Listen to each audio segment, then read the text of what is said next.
כתוב בתורה הקדושה, אנוכי אסתיר פניי ביום ההוא, ביום ההוא, ביום ההוא. אבל רבי נחמן מסביר, ואפילו בהסתרה שבתוך ההסתרה,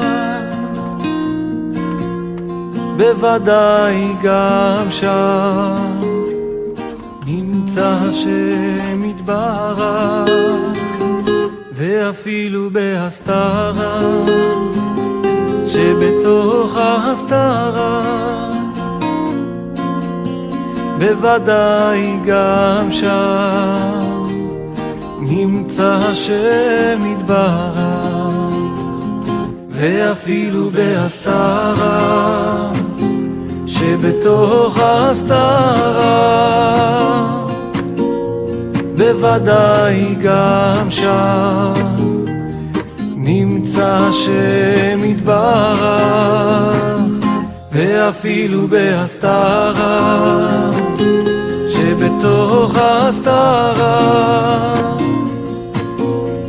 בוודאי גם שם נמצא השם יתברך.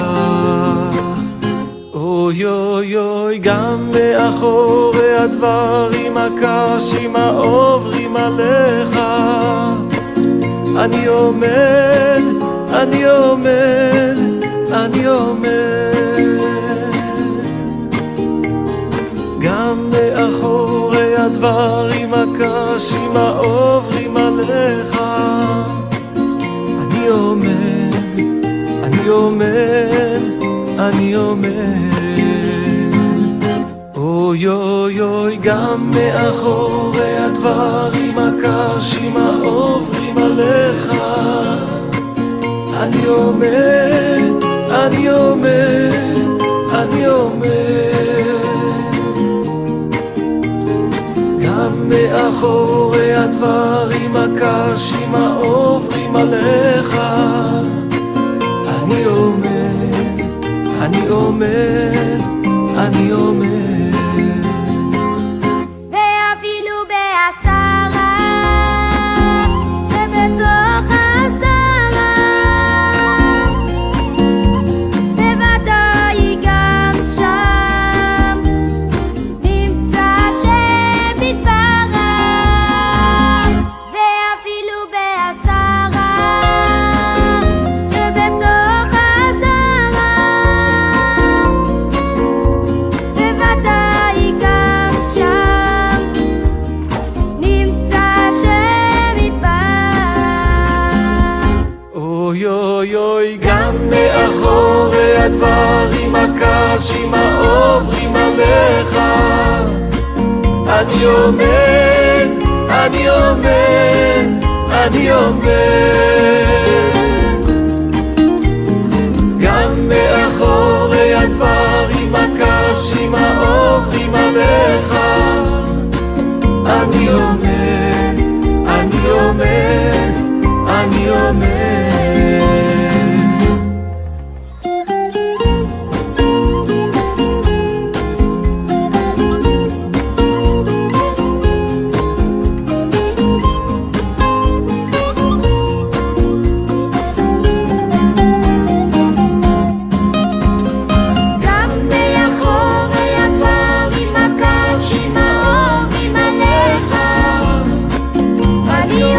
גם מאחורי הדברים הקשים העוברים עליך, אני עומד, אני עומד, אני עומד. גם מאחורי הדברים הקשים העוברים עליך, אני עומד, אני עומד, אני עומד. גם מאחורי הדברים הקשים העוברים עליך, אני עומד, אני עומד, אני עומד. גם מאחורי הדברים אני עומד, אני עומד. אני עומד.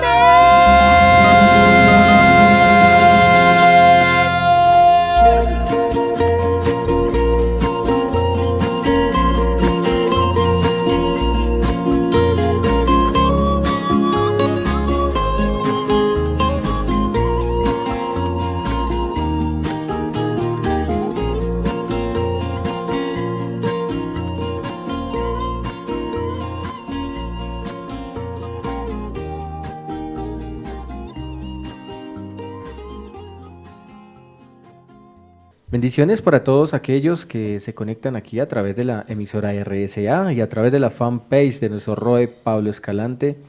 Un día más que nuestro Abacados nos ha dado la oportunidad de poder estar en vivo a través de estas ondas de las redes sociales, de Facebook Live.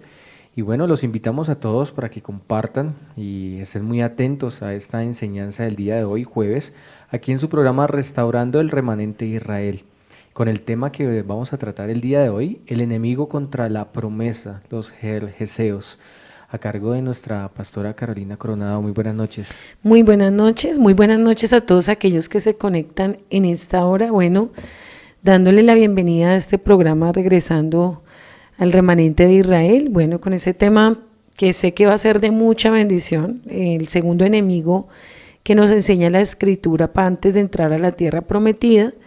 Hace 15 días hablábamos de los hititas o los heteos, hoy vamos a hablar del espíritu de los jerjeseos y sé que esta enseñanza va a ser de gran bendición para su vida, así como lo fue para nuestra vida, en nuestra comunidad. Y sé que el Eterno va a seguir obrando en cada corazón, trayendo libertad, porque sabemos que son tiempos donde el enemigo de muchas maneras quiere robar muchos sueños, muchas promesas. Y sé que también el Padre nos está mandando en este tiempo a levantarnos a pelear la buena batalla, porque prácticamente en todo lo que está ocurriendo a nivel del mundo, lo único que quiere el enemigo es ver al pueblo oprimido, ver al pueblo desanimado, ver al pueblo tal vez enfermo. Pero hoy vamos a entender que la guerra no es contra carne ni contra sangre, sino contra huestes y principados de maldad.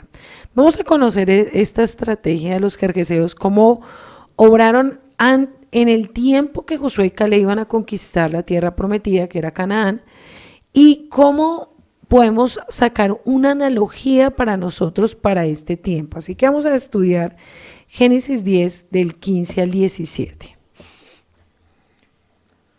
Génesis 10, 15 al 17 dice: el hijo mayor de Canaán fue Sidón, antepasado de los sidonios. Canaán también fue antepasado de los hititas, los jebuseos, los amorreos, los jerjeseos, los heveos, los araseos y los cineos. Entonces vemos que aquí en Berechí encontramos que ellos eran descendientes de Canaán, primogénitos de Het. Entonces vemos que el enemigo siempre ha querido tener una estrategia y es impedir que el pueblo de Israel conquiste nuevas cosas, y siempre va a querer que aún nosotros en este tiempo como remanente de Israel se levanten oposiciones o situaciones para nosotros no avanzar o para nosotros no seguir soñando, para creer que el Padre tiene algo nuevo, algo mayor en nuestra vida, en nuestra casa, en nuestro ministerio. Y sé que este es un tiempo donde ha habido mucha batalla espiritual en la mente, en las emociones, en las finanzas, en la salud, pero también creo que nunca el Padre olvida las promesas que ha hecho. Ya vamos a escuchar Génesis 15, 21. Dice Génesis 15, 21, los amorreos, los cananeos, los jerjeseos y los jebuseos. Bueno, entonces aquí encontramos las dos citas bíblicas donde encontramos la raíz desde donde ellos nacieron, desde donde estaban, y vamos a ver lo que significa los jerjeseos. La palabra Gat significa que vivían en casas de barro, en hoyos. Algo que ellos hacían era que los jerjeseos les gustaba vivir en el lodo. Esto es algo muy importante que lo tengan presente para toda la enseñanza, y les gustaba, tenían una estrategia de guerra y era hacer grandes hoyos alrededor del campamento como arenas movedizas para que cuando llegaran los enemigos cayeran y quedaran ahí atrapados hasta el punto de morir, hasta que ellos se ahogaran y quedaran totalmente destruidos. Entonces, algo que representa a los jerjeseos es que a ellos les gusta vivir en el lodo, y si analizamos cuál animal le gusta vivir en el lodo, el cerdo.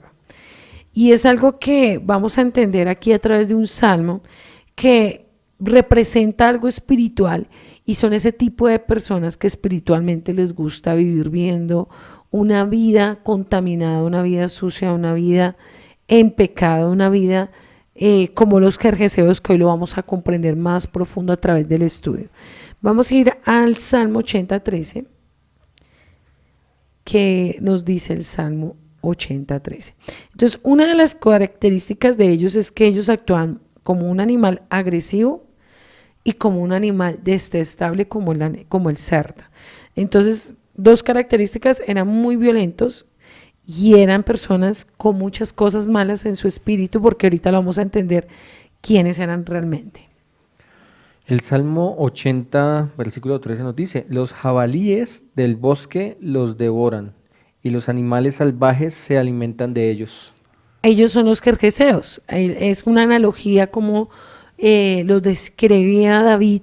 Decían que eran como la destroza del puerco en el monte, o sea que ellos los veían como enemigos muy poderosos, que eran muy violentos, porque miramos cómo es la actitud de un cerdo salvaje, y a ellos tiran a matar a la presa. Entonces así actuaban los jerjeseos.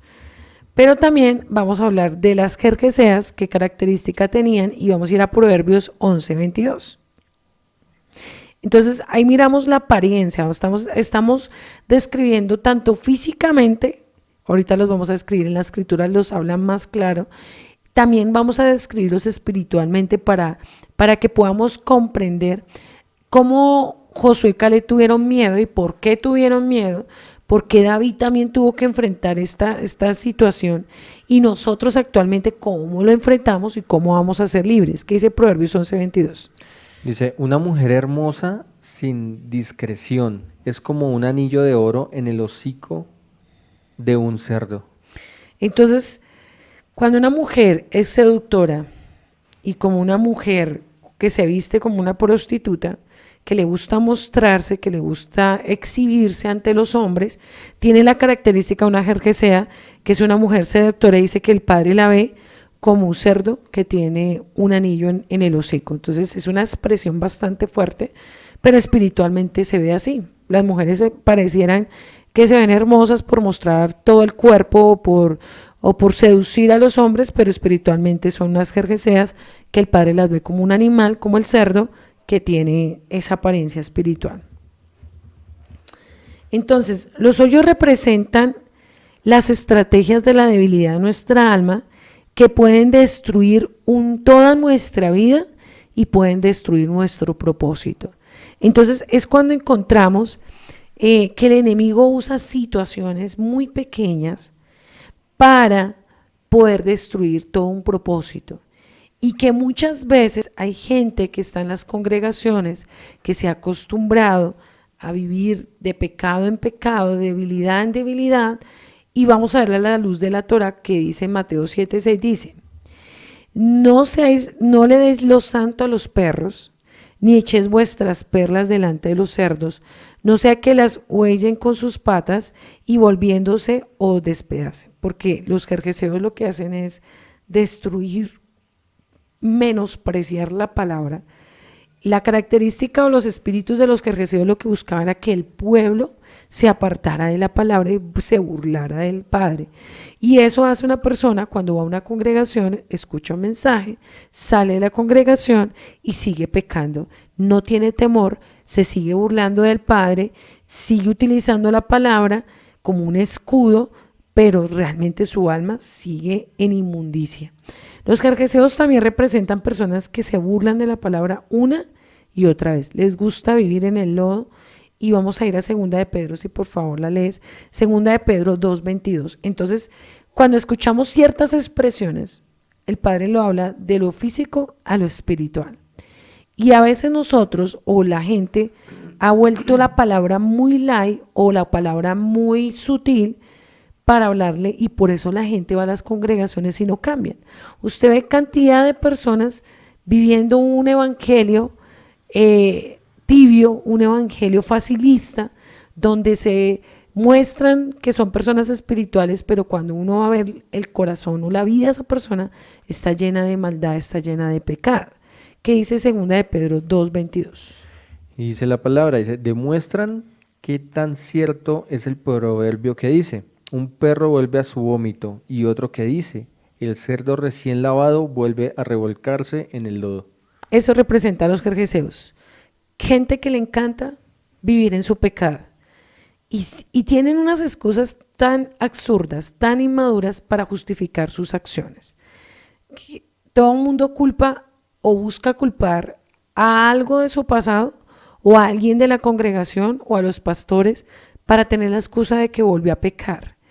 Y uno escucha, hagamos una pregunta, una persona que quiere pecar, ¿por qué no necesita consejería? ¿Por qué no necesita que le digan que no tiene que ir a un motel a pecar, a adulterar o a fornicar? Pero sí se excusan de que los pastores no los escuchan y que pobrecitos son las víctimas y que por eso se fueron de la iglesia, porque no le dieron una consejería y se va a revolcarse otra vez al pecado.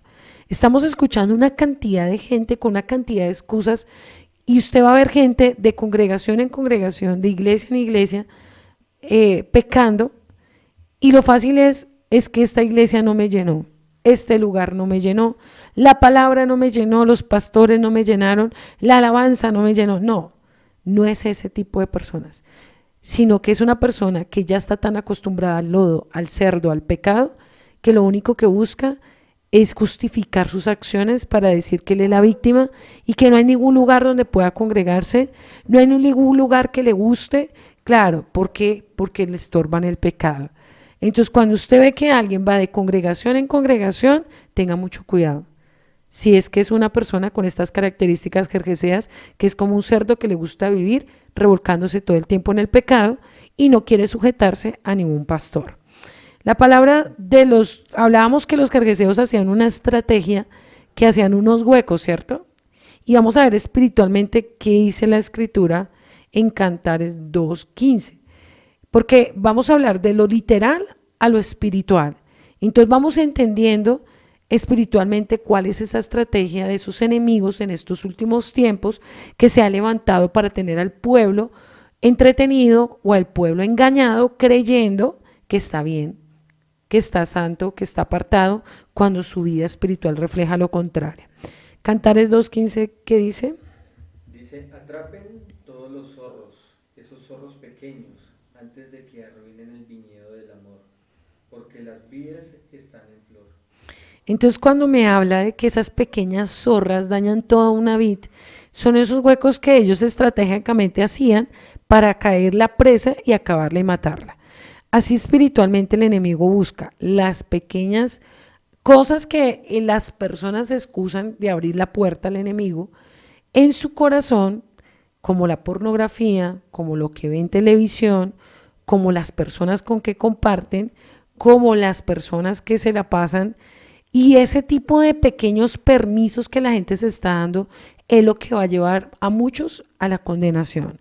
No es tan malo compartir cosas del mundo como una fiesta, como compartir con mi familia. Yo no estoy bailando con personas en una discoteca, pero estoy bailando con mi familia. Eso no tiene nada malo. No tiene malo ver una película pornográfica, no tiene malo estar en cine viendo cosas que realmente me apartan de la presencia del Padre. Entonces, cuando yo me empiezo a excusar y a abrir esas pequeñas zorras en mi alma, es una puerta para que Satanás entre y me conlleve a una maldición mayor que la primera vez, que cuando no conocía al Mesías. En Eclesiastés 10:1 dice, las moscas muertas hacen arder el mal olor del perfume del perfumista, hace una pequeña locura al estimado por sabiduría y honra. El perfumista es Yeshua, nosotros somos el perfume, y las moscas son los espíritus que le abrimos la puerta a nosotros mismos. Nosotros mismos le abrimos la puerta al pecado con la mentira, con el engaño, con ocultar las cosas, con darnos permiso con personas equivocadas, con compartir. Recordaba algo aquí muy tremendo, y es que una vez tuve la oportunidad de predicarle a alguien que había caído en adulterio, y esa persona me decía que lo que él hacía era conversar con su esposa, con esa persona que no era su esposa. Él llegaba a la universidad, salía del trabajo, se iba a estudiar a la universidad, y todos los días se sentaba a conversar con la señora de la cafetería. Llegó un punto que esas conversaciones se volvieron tan agradables que se empezaron a gustar físicamente, hasta el punto que ellos cayeron en un motel en adulterio. Y decía que él sentía que su vida estaba desgraciada porque él amaba a su esposa, pero que él se había dejado seducir por conversaciones con ella. Entonces, algo que yo he aprendido en el ministerio es que nunca debe estar, es solo un hombre y una mujer. Por más años que se conozcan o por más años ministeriales que uno tenga, uno nunca se debe dar permisos a solas con ningún hombre, con ninguna mujer, porque la ocasión trae el pecado. Y toda ocasión, tarde o temprano, traerá su consecuencia.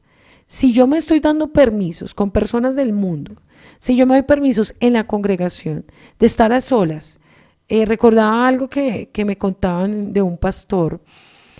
Una chica fue a pedirle consejería y la chica le encantaba ir a pedirle consejería al pastor, y se quedó en la oficina a solas con ella, y llegó el día en que ella se enamoró del pastor, y como el pastor, no sé si dio pausa o no, no lo sabemos, pero ella lo calumnió delante de la congregación y le dijo que él le estaba seduciendo, que él le estaba diciendo prácticamente que tuvieran algo, y ella fue y lo divulgó a la congregación que él la estaba seduciendo, pero todo ocasionó de una consejería a solas en una oficina.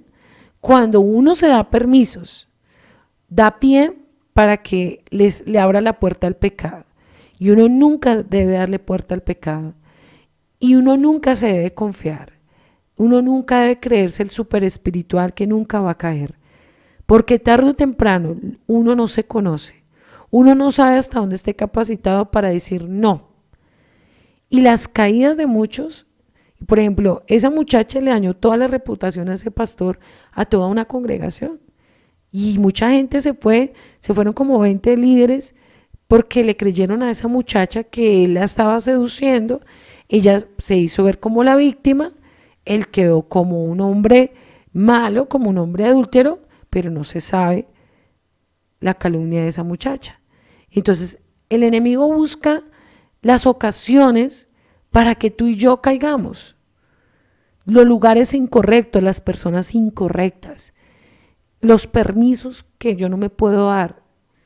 Si yo en mi trabajo tengo a alguien, una mujer, en el caso de los varones, usted si tiene una secretaria porque le toca, porque es su trabajo, usted no tiene que quedarse solo con ella.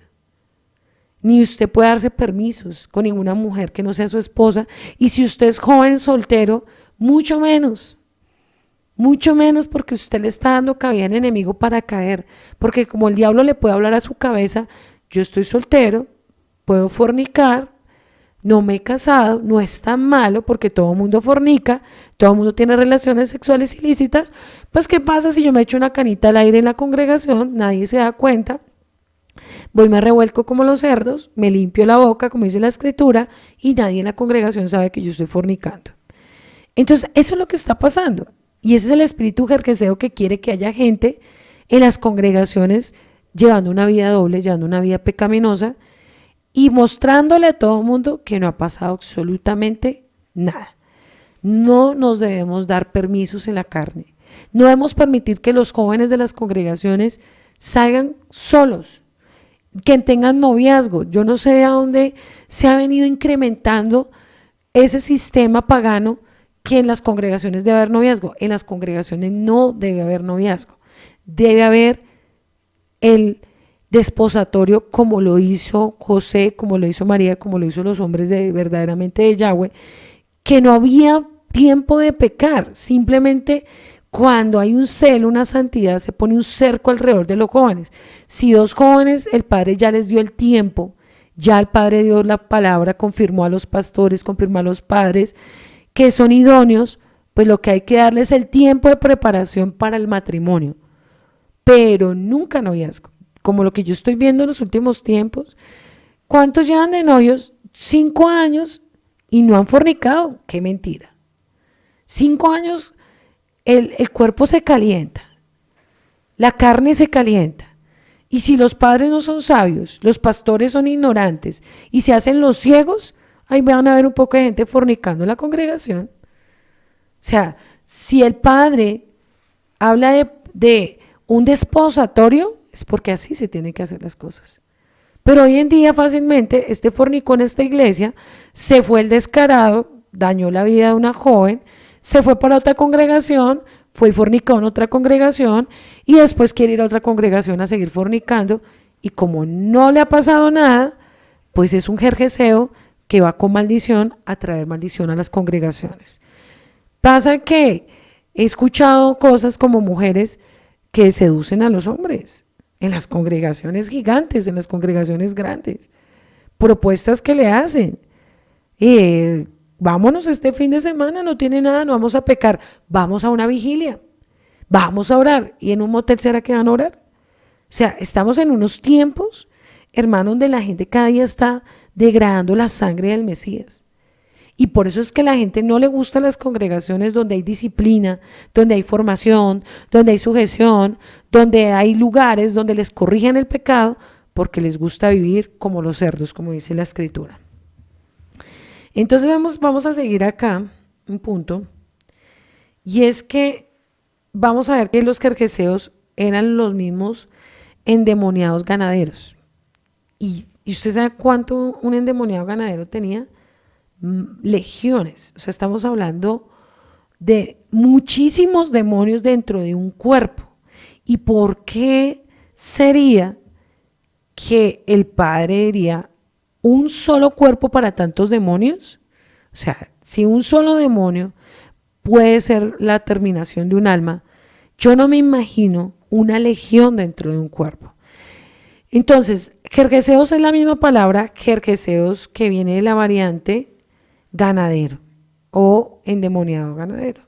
Y vamos a ir a Mateo 8, del 18 hasta el 27. Lo vamos a leer. Cuando Yeshua iba con los talmidín a la tierra de los jerjeseos, ¿por qué pasó esto en ese instante espiritualmente? ¿Qué sucedió en el ambiente espiritual? Y eso es lo que tenemos que madurar como pueblo de Israel. No podemos seguir ignorando lo espiritual, el entorno en el país que estamos, en el lugar que estamos. Tenemos que abrir nuestros ojos y permitir que el Rúa de Yahweh nos abra el entendimiento, cómo se mueven las potestades en cada país, en cada nación, en cada familia. Porque el enemigo lo que quiere es que tú sigas entretenido en tonterías, en cosas que no valen la pena, para que tú no madures en el reino espiritual.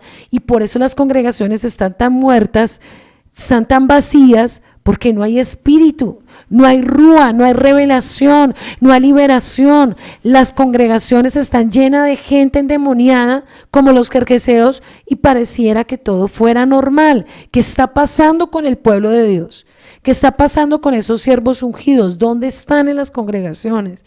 Que ven todo normal, que todo lo hacen pasar por alto, que no hacen nada para estorbar el pecado. ¿Qué ha pasado con los pastores que están dormidos espiritualmente?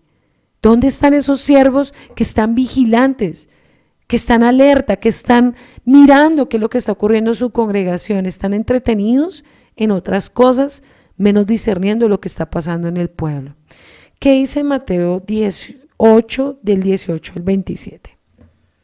Dice, cuando Yeshua vio a la multitud que lo rodeaba, dio instrucciones a sus discípulos de que cruzaran al otro lado del lago. Entonces uno de los maestros de la ley religiosa le dijo, Maestro, te seguiré a donde quiera que vayas. Yeshua le respondió, los zorros tienen cuevas donde vivir y los pájaros tienen nidos, pero el Hijo del Hombre no tiene ni siquiera un lugar donde recostar la cabeza. Otro de sus discípulos dijo, Adón, deja que primero regrese a casa y entierre a mi padre. Yeshua le dijo, sígueme ahora, deja que los muertos espirituales entierren a sus muertos.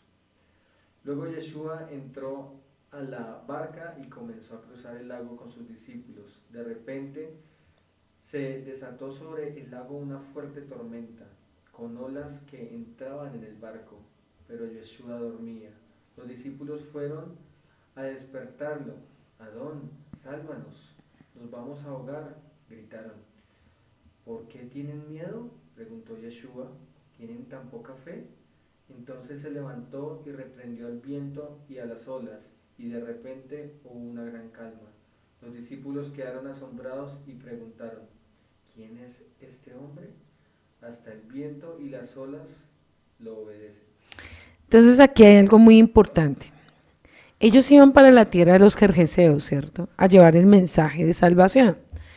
¿Por qué Yeshua reprendió el viento? Si el viento no hay que reprenderlo, ¿cierto? No era el viento natural, sino la atmósfera espiritual que se levantó en ese momento contra ellos, porque los demonios ya sabían lo que Yeshua iba a hacer en la tierra de los Gergeseos, y ellos enviaron para atraer esa tormenta espiritual, para turbar a los discípulos. Por eso ellos decían que sentían miedo, no solamente por lo que estaba físico, sino lo espiritual que estaba ocurriendo tan fuerte contra los discípulos y contra Yeshua. Pero ellos no contaban que quién iba en la barca, pues el Rey de Reyes, Yeshua, el Hijo de Yahweh. Entonces en ese momento, ¿por qué él reprendió? Porque lo que había en la atmósfera en esa tormenta eran demonios. Y esto nos enseña algo para estos tiempos. Cuando uno va a ir a un lugar, cuando uno va a servir en una congregación y el Padre lo va a llevar a un lugar, a una familia, a otra ciudad, o si el Padre se le place a otro país, lo primero que yo tengo que saber que voy de parte del Señor, que yo no voy en mi carne, que yo no voy en mis fuerzas, porque lo que hay en ese lugar, en esas potestades, en esos territorios, me pueden hacer daño a mí si yo no voy enviado. Entonces, algo que tenemos que entender es tener discernimiento de mirar cuando ocurren ciertas cosas alrededor, porque hay veces pasan sucesos que nos están hablando, que el Padre nos puede estar evitando una desgracia, una situación, y a veces la gente rebelde y se va en la carne a cualquier lugar a hacer las cosas en su manera, y por eso pasan situaciones. Recuerdo tanto una situación de un pastor que se fue a una nación a sacar algo que había de brujería, pero resulta que el Padre no le dio la orden que fuera a ese lugar. Y sacando eso que había en ese territorio, porque era una ciudad donde manejan más, una de las brujerías más fuertes, que es Haití. El África son naciones donde se mueven potestades muy fuertes, no cualquiera. Y él fue con un grupo de intercesores a sacar eso que había en esa tierra, porque la había maldecido. Y él, estando allá, murió. Y pues cualquiera diría, fue injusto lo que Dios hizo, porque él fue a hacer la obra. Pero resulta que es que él no fue enviado, fue en su fuerza. Y hay lugares y territorios o cosas que yo no debo ir si el Padre a mí no me envía. Porque es que yo no cuento con lo que se mueve en esos aires. Empezando que los gergeseos hasta ese momento solamente Yeshua se podía enfrentar. Porque no era cualquier potestad, era una potestad muy fuerte. Entonces ahí es donde nosotros tenemos que entender que hay de llamados a llamados, de personas ungidas para ciertas tareas. No todo mundo es ungido para el campo de la liberación. No todo mundo puede ser el que ministra libertad a otros, porque hay gente que solamente es llamado a la palabra o a los dones de la Torá, o hay otra gente que es llamada al ministerio de la sanidad, pero no todo mundo tiene la autoridad en el reino espiritual para enfrentarse a un campo tan fuerte como los gergeseos. Entonces, tenemos que entender que el Padre sabe a quién usa y a quién no. Entonces vamos a ir a Mateo 8, 33, 34. Si tú no estás llamado a un ministerio como la liberación, no hagas cosas que el Padre no te ha llamado a hacer. Y no esos shows y esos espectáculos que estamos viendo que hacen cosas que pareciera más endemoniado el que está ministrando que el que está recibiendo. Porque hay lugares que cada 8 días ministra la misma persona, sacándole el mismo demonio, y eso es un show y un espectáculo. Cada 8 días la mujer se cae, se revuelca, grita, y el pastor es el instrumento del mismo enemigo para llevar a las personas a caer en esos estados.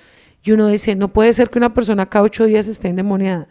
Aquí me habla Yeshua que fue una sola vez este hombre libre y para siempre. No es manipular el alma de las personas, no es coger a manipular el estado del alma de la persona cada 8 días, hacerla pasar al frente, administrarle con un poco de cosas y estrategias que solo los hombres han sacado, que echarle aceite, que echarle agua, que echarle un poco de cosas.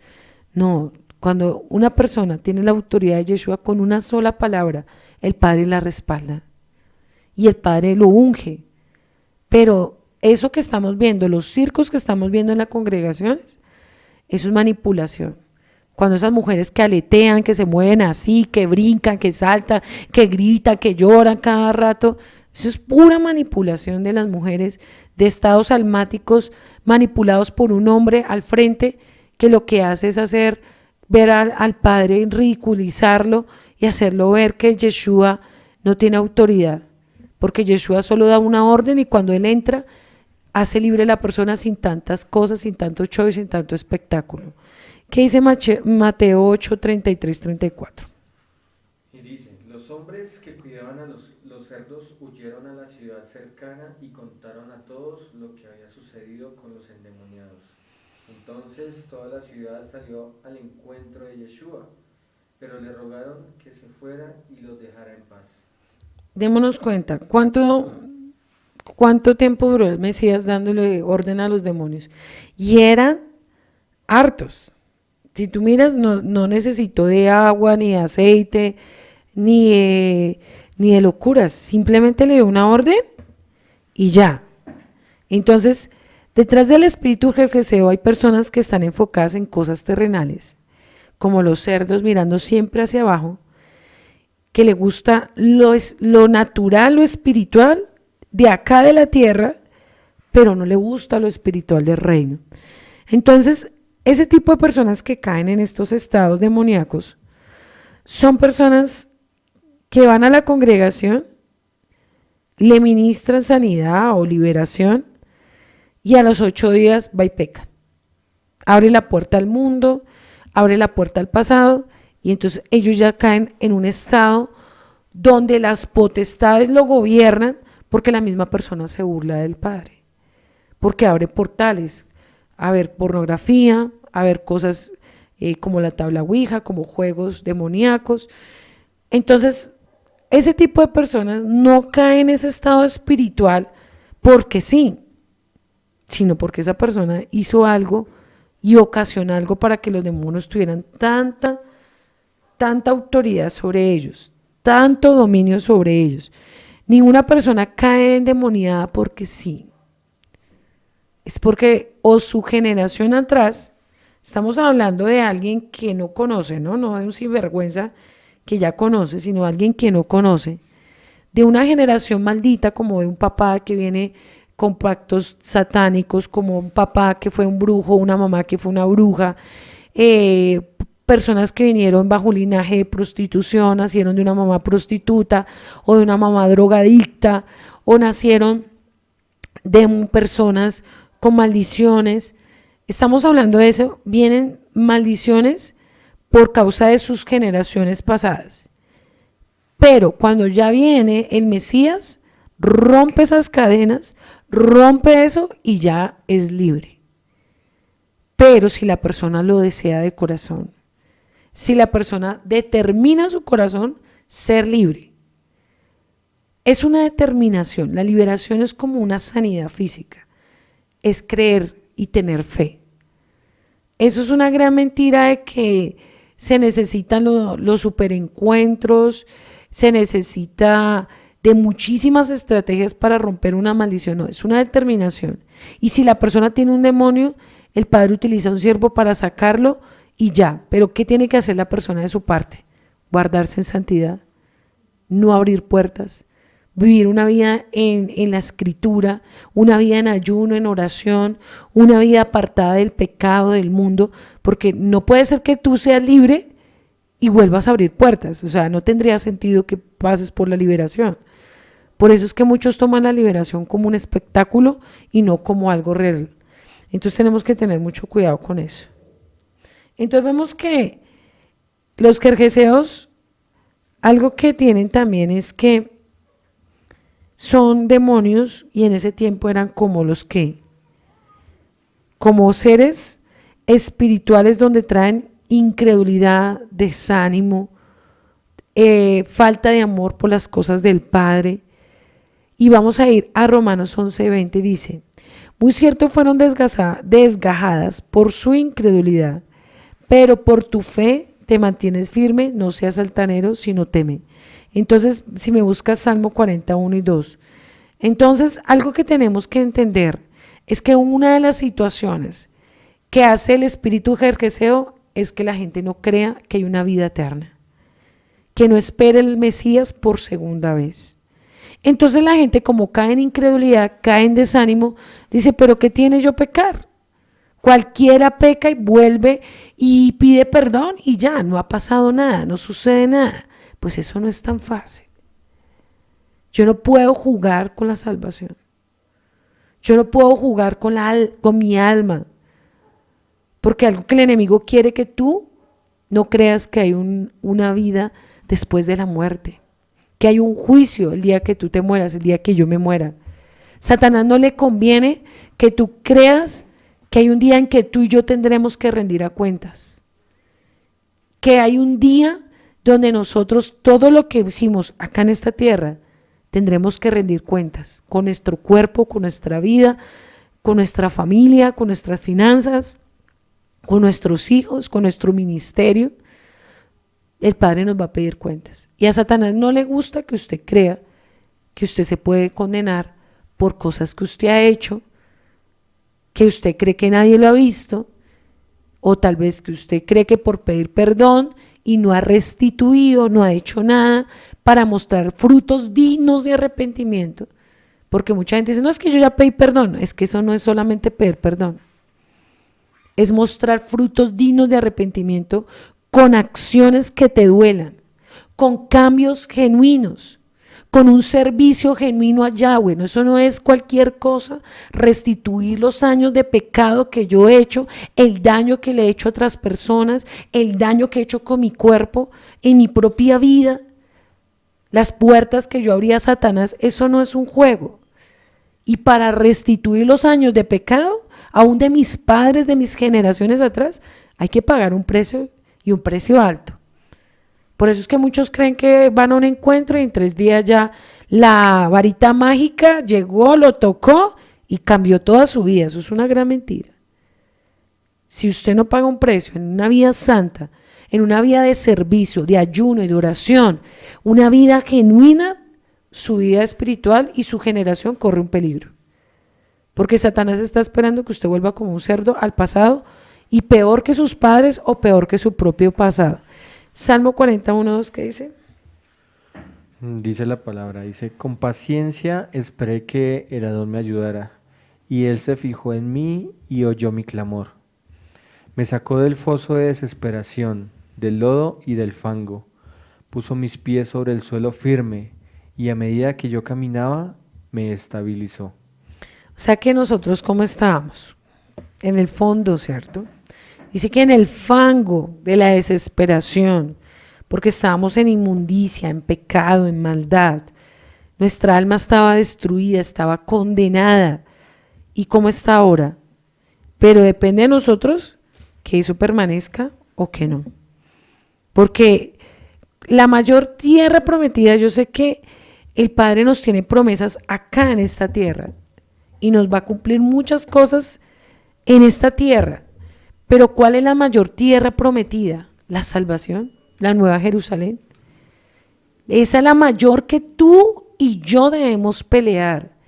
Es lo que con el corazón debemos desear, amar, creer, pelear contra el enemigo, contra el pecado, contra todo lo que nos quiera apartar de la salvación. Creer que hay un día de esperanza y ese día es el día que yo muera y parta con Yeshua y esté en la nueva Jerusalén. Hasta ese día yo tengo que permanecer fiel. Hasta ese día yo no debo darme permiso en la carne. Yo no debo jugar con el pasado. Yo no debo mezclarme con personas del mundo hasta que me muera. Pero la promesa es la salvación, la vida eterna. Yo sé que hay promesas como de matrimonio, promesas de un hijo, promesas de un ministerio, promesas financieras, pero para mí la mayor promesa es que yo llegue a la vida eterna, que yo me gane la corona, porque las promesas de acá son hermosas y hay un proceso para ellas. Me habla de 3 etapas para cumplir o para llegar a una promesa. La primera etapa la vivió el pueblo de Israel en Egipto. ¿Y qué nos enseña el Egipto? Todos estuvimos en Egipto, una mente esclava a 2 cosas, al sistema y al pasado. Cuando el pueblo de Israel estaba en Misrayim, estaba esclavo, tanto físico como espiritual. Y todos hemos estado esclavos algún día, físicamente y espiritualmente. Pero el Padre tiene algo nuevo y algo mayor para nosotros, como se lo prometió al pueblo de Israel.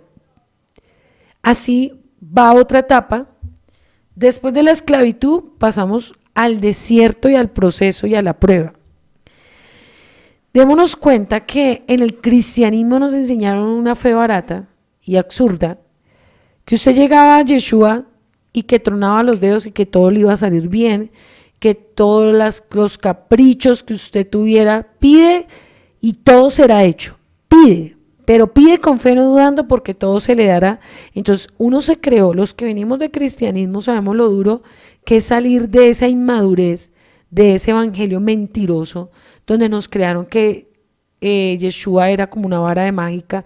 Yo quiero este carro, póngale el pie al carro y píselo porque ese carro es suyo, póngale la mano a la casa y pídala que esa es suya, ponga la mano a esa mujer que esa va a ser suya.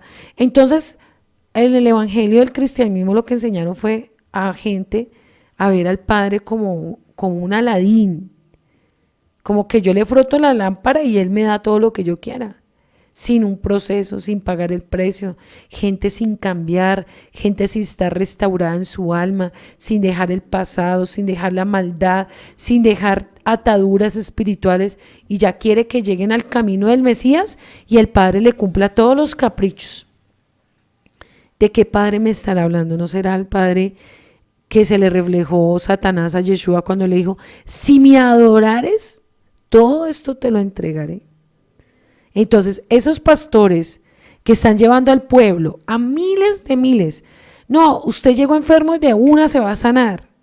No, usted llegó ayer, venía de adulterar, de maltratar a su esposa, de ser un mal hombre, una mala mujer, una mujer prostituta, un hombre adúltero, y ya llegó y se arrepintió en un solo día, supuestamente, y ya el Padre le va a dar casa, le va a dar carro, le va a dar multiplicar, porque es que usted se lo merece. No, a mí no me enseña. Yo veo un Moisés.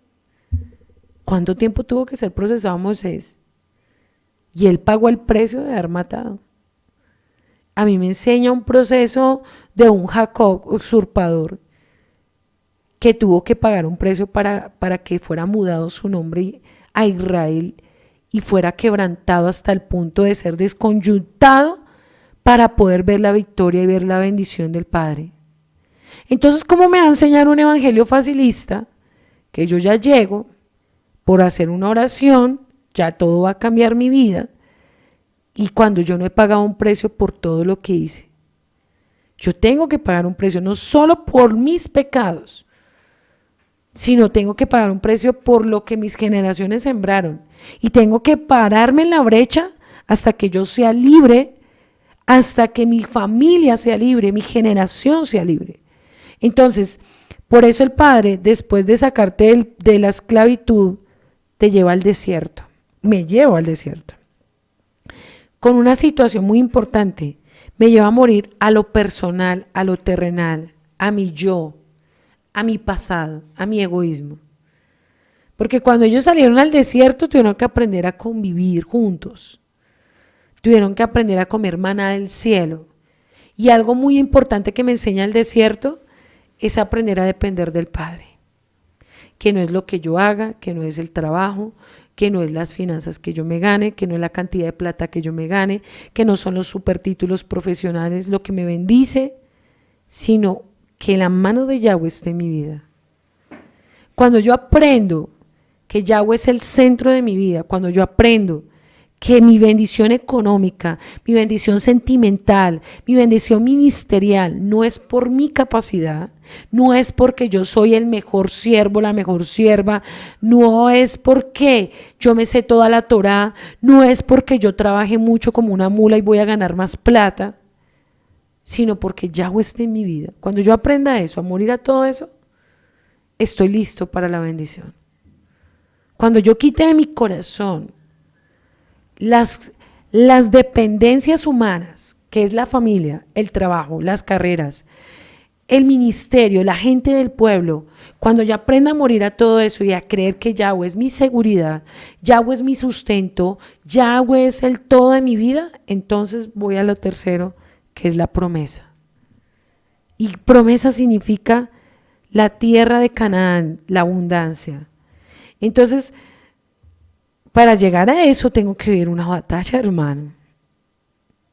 Pero la verdadera bendición, porque si usted se quiere ir por el camino de los jerjeseos, lo facilista, pues usted lo puede hacer. Usted sea una congregación donde el pastor es el mismo demonio que el diablo lo usa para tener entretenido el pueblo, para que no cambie y para que no se arrepiente y las cosas le llegan fácil.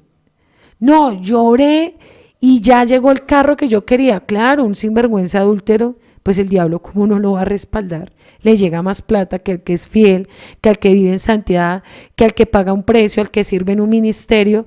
Pues el adúltero le llega más plata, lógico, y está en una congregación y está saltando cada 8 días. Pues claro que le va bien, no que al diablo le conviene, que es un alma que ya tiene condenada. Le dice, a este le gusta la plata, le gusta. Pues le doy plata, pero no tiene vida eterna. Y tal vez usted no tiene plata, no tiene muchas cosas, tal vez usted está pagando un precio para ver esa promesa en su vida, que la va a ver en el nombre de Yeshua, yo lo creo, para mi vida, para la vida de mi familia, para la congregación donde el Padre nos ha puesto a pastorear, yo lo creo con todo mi corazón, pero sé que hemos pagado un precio. Primero, no corromper nuestro corazón como siervos, no vender la palabra, no prostituirnos con mezclas de religiones, no vender el evangelio con la gente que llega en la congregación, ser permisivos con el pecado, aún sabiendo que tal vez las conversiones han sido de grano en grano, y saber que tal vez muchos pudieran estar hoy acá, pero no aguantaron el proceso porque prefirieron lo de los jerjeseos, lo terrenal, lo facilista.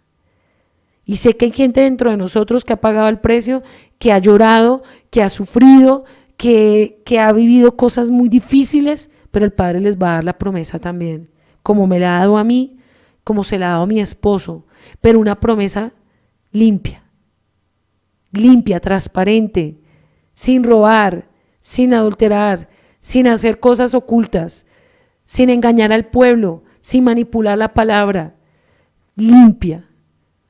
Eso uno puede decir que es una verdadera tierra prometida.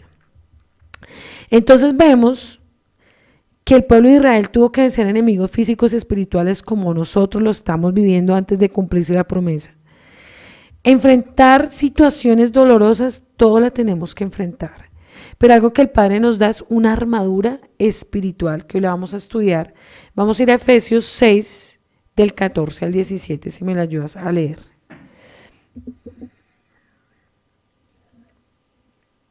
Efesios 6, del 14 al 17. al 17 dice: Defiendan su posición, poniéndose el cinturón de la verdad y la coraza de la justicia de Yahweh, Pónganse como calzado la paz que proviene de la buena noticia a fin de estar completamente preparados. Además de todo eso, levanten el escudo de la fe para detener las flechas encendidas del diablo.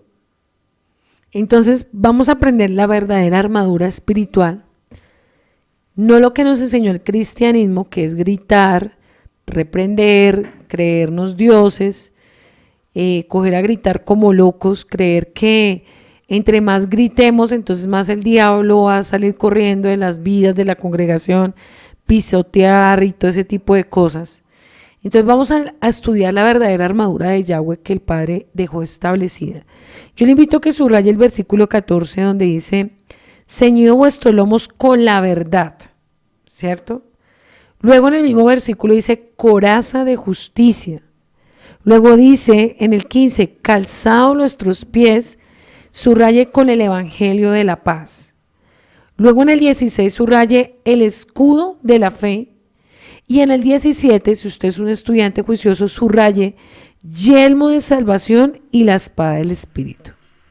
Entonces, cuando analizamos la armadura que muchos creen es una armadura de un romano, de un soldado romano, pero vamos a entender que el Padre no nos habla de ningún romano, nos habla de las vestiduras del sumo sacerdote y habla de un pectoral, donde el pectoral, si vas buscando Éxodo 28, un pectoral donde nos tiene la cobertura de las 12 tribus de Israel, un turbante, un efod, que es el cinto, la vestidura, un cinturón, un manto y una túnica. Ahí vamos a entender espiritualmente cuál es esa verdadera armadura que Yahweh dejó establecida desde el inicio, que es con la que nos tenemos que vestir nosotros para vencer al enemigo. Si me lo lees, por favor, creo que es el versículo 28:4. Habla de 6 piezas que el sumo sacerdote tenía que vestirse para entrar y presentarse, para santificarse él y santificar el pueblo. Me lo lees, por favor. Éxodo 28:4 nos dice, las vestiduras que deben elaborar son las siguientes: un pectoral, un efod, un manto, una túnica con diseños, un turbante y una faja. Los artesanos harán estas vestiduras sagradas para tu hermano Aarón y para sus hijos, a fin de que las usen cuando me sirvan como sacerdotes.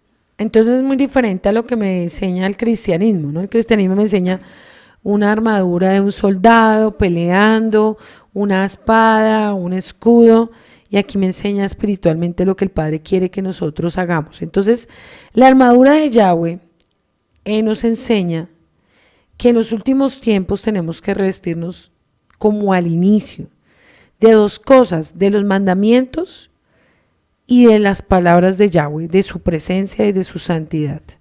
Entonces vamos a estudiar Isaías 11:5, dice lo siguiente: y será la justicia el cinto de sus caderas, y la fidelidad, verdad, ceñirá su cintura.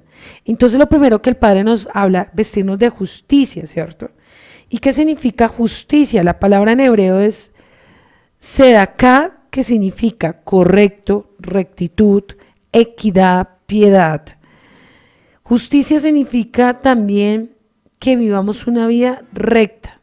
Entonces, cuando hablamos de justicia, quiere decir que el Padre nos está llamando a ser rectos, íntegros, fieles, piadosos. O sea que cuando Él nos está hablando de eso, para poder combatir al enemigo, si no tenemos piedad, si no tenemos rectitud, si no somos personas íntegras, personas que viven lo que predican, que viven en la casa, el evangelio verdadero, no tendremos autoridad para quebrantar al enemigo. Entonces tenemos que discernir todo eso. Entonces, otra cosa de símbolo de justicia es fidelidad. ¿Qué tan fieles somos a la palabra? ¿Qué tan fieles somos a la presencia cuando lo buscamos en el lugar secreto? ¿Qué tan fieles somos al ministerio que el Padre nos entregó? ¿Cuánto amamos lo que el Padre nos ha entregado? ¿Qué tanto amamos el lugar donde el Padre nos estableció? ¿Qué tan fieles somos allí? qué tanto lo amamos, qué tanto lo honramos, qué tanto cuidamos lo que Yahweh nos dio. Entonces nos damos cuenta que no es una vestidura cualquiera, cualquiera vive en santidad, cualquiera es justo, imposible. Si me lees por favor Romanos 7:18. Entonces, algo que me enseña la justicia es que la justicia es perfección de Yahweh en mi vida. Es que Él se perfecciona y me purifica y me santifica y hace de mí un mejor hombre, una mejor mujer, que mi corazón lo cambia y lo santifica hasta el punto de ser un sadik, una persona recta, íntegra, intachable, una persona que en la casa, en cualquier lugar, yo pueda decir que vivo integridad. ¿Qué dice Romanos 7:18? Dice el versículo 18, yo sé que en mí, es decir, en mi naturaleza pecaminosa, no existe nada bueno. Quiero hacer lo que es correcto, pero no puedo. O sea que todos necesitamos de la justificación de Yeshua HaMashiach.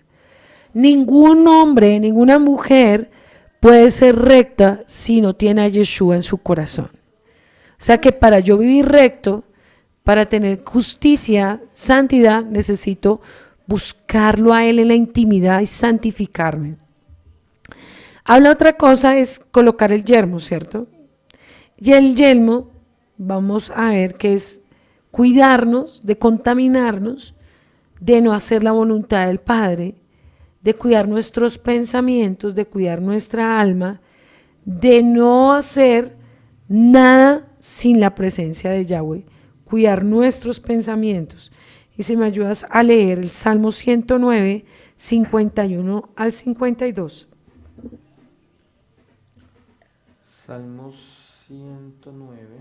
Perdón, 119, 51, 52. Ya miramos acá. Entonces aquí encontramos un principio de lo que es revestir nuestra cabeza con el yelmo, que es lo que el Padre nos está pidiendo en estos tiempos, porque son tiempos muy duros, muy difíciles, y si nosotros no nos preparamos espiritualmente, todo esto que está sucediendo nos puede destruir. El Salmo 119, 51, 52. 52. Los orgullosos me tratan como un desprecio total, pero yo no me aparto de tus enseñanzas. Medito en tus antiguas ordenanzas, oh Adonai, ellas me consuelan. O sea, ¿qué hace una persona para cubrirse los pensamientos? No menosprecia la palabra y no menosprecia el consejo de Yahweh. Cuida la mente con la escritura. O sea que es una persona que vive estudiando la escritura en su casa, que vive meditándola para sí mismo primero, para vivirla, para cubrirse de los pensamientos del enemigo, lo malo, la incredulidad, el desánimo, el temor, las malas palabras, las malas miradas, las palabras de las personas de afuera, lo que está ocurriendo ahorita en el sistema político, social, económico, de las noticias, de todo lo que uno ve, cubrir la mente para que todo eso no me manipule mis pensamientos hasta apartarme de la fe. En Juan 17, 17 dice, sepáralos porque sean kadosh por medio de la verdad, tu palabra es que verdad. O sea que la persona ama la palabra, la atesora y camina sobre ella, no camina sobre las emociones, no camina bajo los instintos, bajo lo que dice el sistema, bajo lo que dicen las noticias, bajo lo que dice la política, sino camina bajo lo que dice la escritura. Otra cosa que hace la verdad es que me hace guardar el día de Shabbat, el día de las fiestas del Eterno. La verdad no es a medias, la verdad es completa. Y una de las cosas que Satanás ha querido hacer es quitar la verdad. En Éxodo 28 dice, recuerda el día del Shabbat para apartarlo para Elohim, porque en 6 días hizo Yahweh el cielo y la tierra, el mar y todo lo que está en ellos, pero el 7º día de descanso lo bendijo y descansó Yahweh y lo apartó para él mismo. Quiere decir que lo que hace el yelmo es guardarme de no obedecer la palabra. Y los mandamientos los pastores se los saben de memoria, pero no lo obedecen completos. Entonces es una verdad a medias. Y algo que hace ese yelmo de cobertura es guiarme a toda verdad y vivirla y conservarla. Honrar a nuestros padres, honrar a nuestra madre, vivir los mandamientos completos, no a medias. Por eso en Isaías 59:17, si me lo ayudas a leer, ahí habla de lo importante es que es tener ese yelmo, porque si tú y yo no guardamos la palabra, tarde o temprano vamos a ser engañados, como muchos que estamos viendo en estos tiempos, y vamos a desviarnos de la verdad. Por eso en estos últimos tiempos lo que más necesitamos es estudiar la Escritura, amarla, cuidarla, enseñarla a los niños para que cuando lleguen esos tiempos difíciles se sostengan hasta el último momento. ¿Qué dice la Escritura? Isaías 59:17 nos dice: se puso la justicia como coraza y se colocó en la cabeza el casco de la salvación, se vistió con una túnica de venganza y se envolvió en el manto de pasión divina. Ahí me está hablando de quién, de Yeshua cuando venga otra vez. O sea que algo que nos va a pedir es que estemos revestidos de su palabra. Y hay un versículo también que habla de esto y es Job 29:14, que algo que el Padre, una señal de que alguien anda en santidad verdadera es cuando vive la palabra completa, aún guardar los mandamientos, guardar el Shabbat, guardar las fiestas del Padre, aun cuando vivimos una vida íntegra. Eso es una señal para que el Padre cuando venga nos encuentre actos, no nos encuentre perdiendo el tiempo en tonterías o desperdiciando nuestra salvación en cosas vanas. ¿Qué dice Job 29:14? Siempre me comportaba con honradez, la rectitud me cubría como un manto y usaba la justicia como un turbante. ¿Sí ves que habla de Job? Dice que los hombres más justos de la tierra fue Job, Noé y Abraham. Y por eso el Padre, cuando Satanás se iró contra Job, porque dijo, ¿será que será tan recto ese hombre? ¿Será tan íntegro? Quitémosle el cerco y vas a ver que lo vas a conocer. Y por eso algo que aborrece Satanás cuando es una persona que vive en santidad. Satanás no le come de cuento a alguien que grita como un loco allá en el altar, te reprendo, te echo fuera, te pisoteo, te escupo, te hago un poco de bobadas que habla la gente cuando ora supuestamente la tal guerra espiritual. Satanás se ríe de esos payasos, porque lo que está haciendo es un ridículo ahí, porque dice la palabra, algo muy sabio, resistir y él huirá. O sea que cuando una persona vive en santidad, vive en oración y vive la Escritura, pues Satanás a esa persona sí le tiene temor y a esa persona sí la respeta. Pero a un payaso que vive una vida pecaminosa, una vida tibia y se pone como un loco allá a gritar en la iglesia, a reprender, pues el diablo lo coge y lo acaba porque simplemente es un payaso lleno de mentiras en su boca.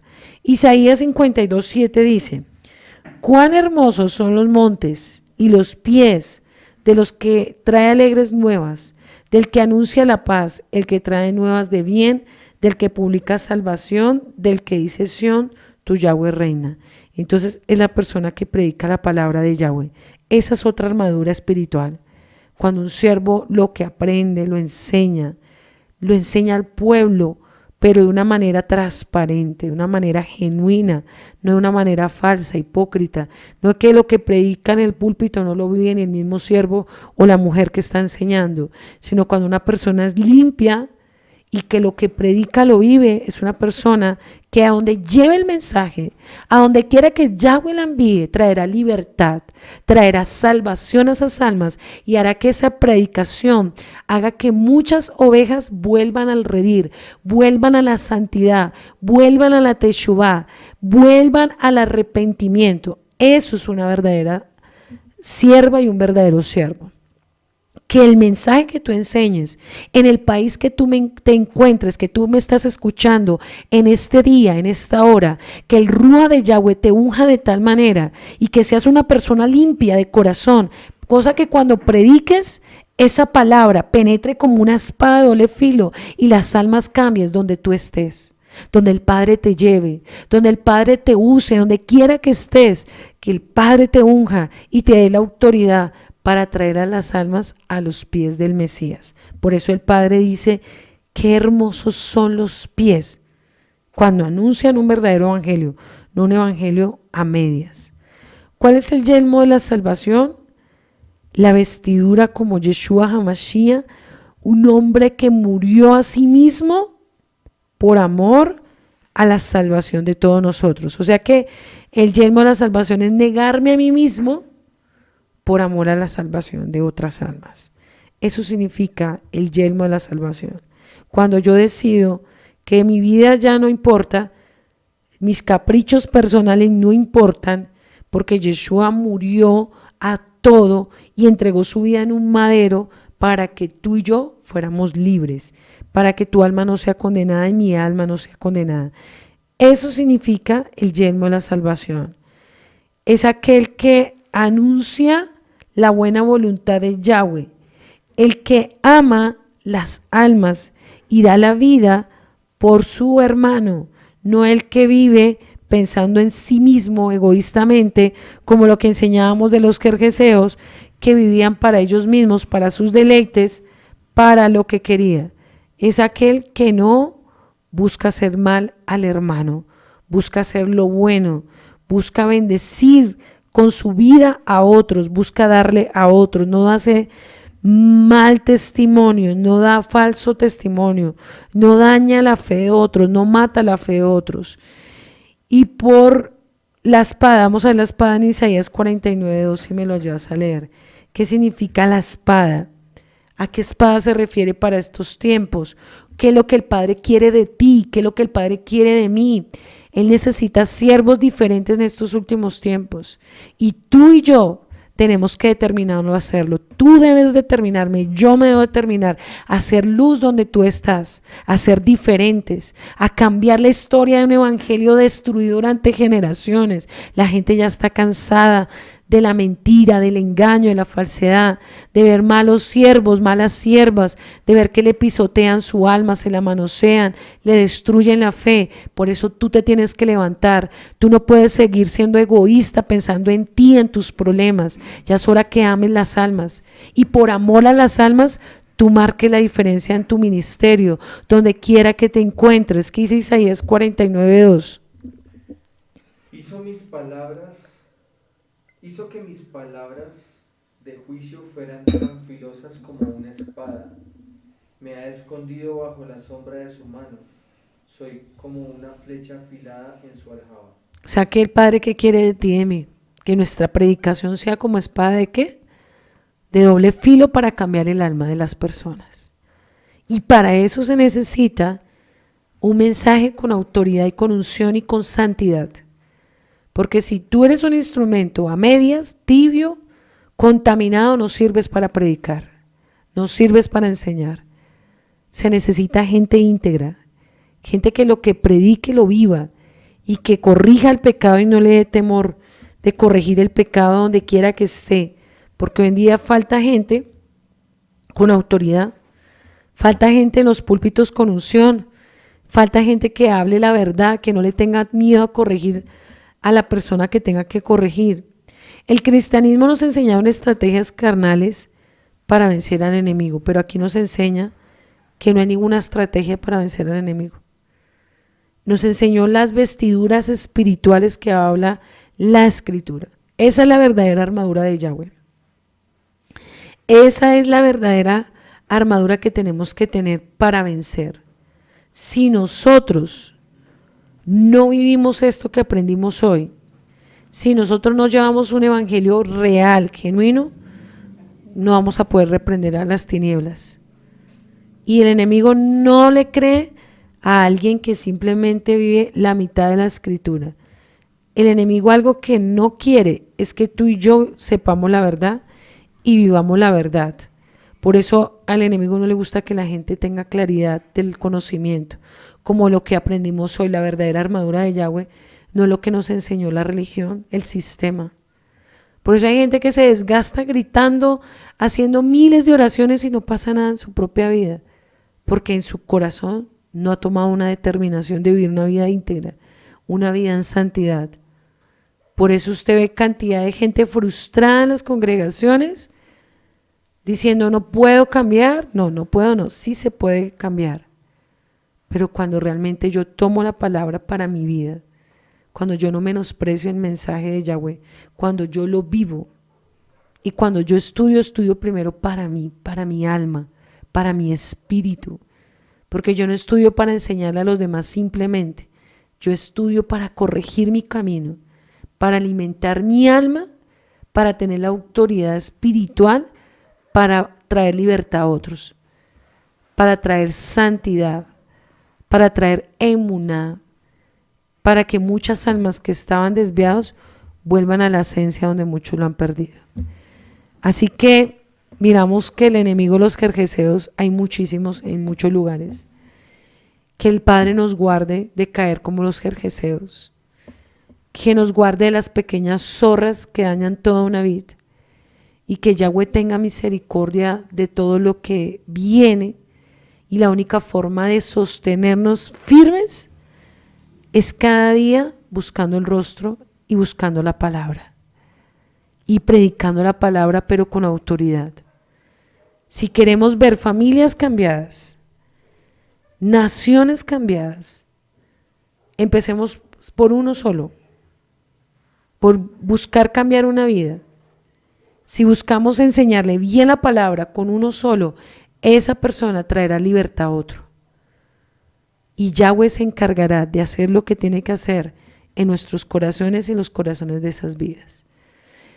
Así que Yahweh guarde tu corazón, guarde mi corazón en estos últimos tiempos, nos guarde de ser engañados por el enemigo, nos guarde del pecado, nos guarde de confiarnos, de distraernos, de jugar con el pecado, de menospreciar la palabra, de caer en altivez, en orgullo, en soberbia y perder lo que más valioso que tenemos, que es la Nueva Jerusalén.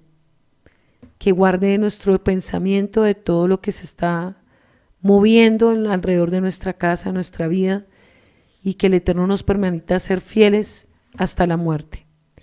Que el Eterno te bendiga, me bendiga, bendiga tu ministerio, tu país, tu familia, donde quiera que te encuentres. Mañana ya un día maravilloso, Shabbat. Y mañana Yahweh hable a nuestro corazón, nos siga fortaleciendo en cada Shabbat y que nos siga edificando cada día para prepararnos para su segunda venida. Que el Eterno te bendiga. Shalom, shalom.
Shiru, שירו למלך, שירו, שירו למלך.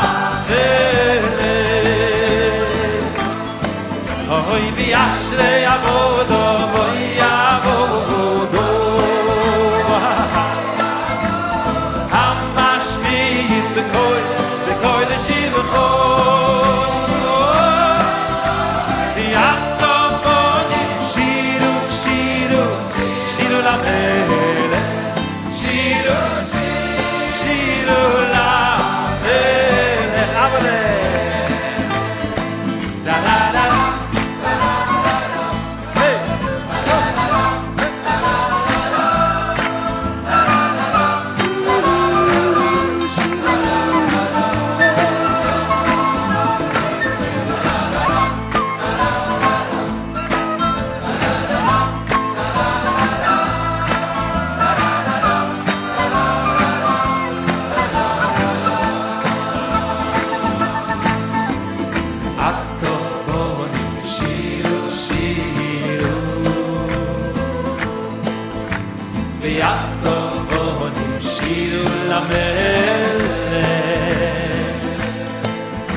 Shiru, shiru, lamed.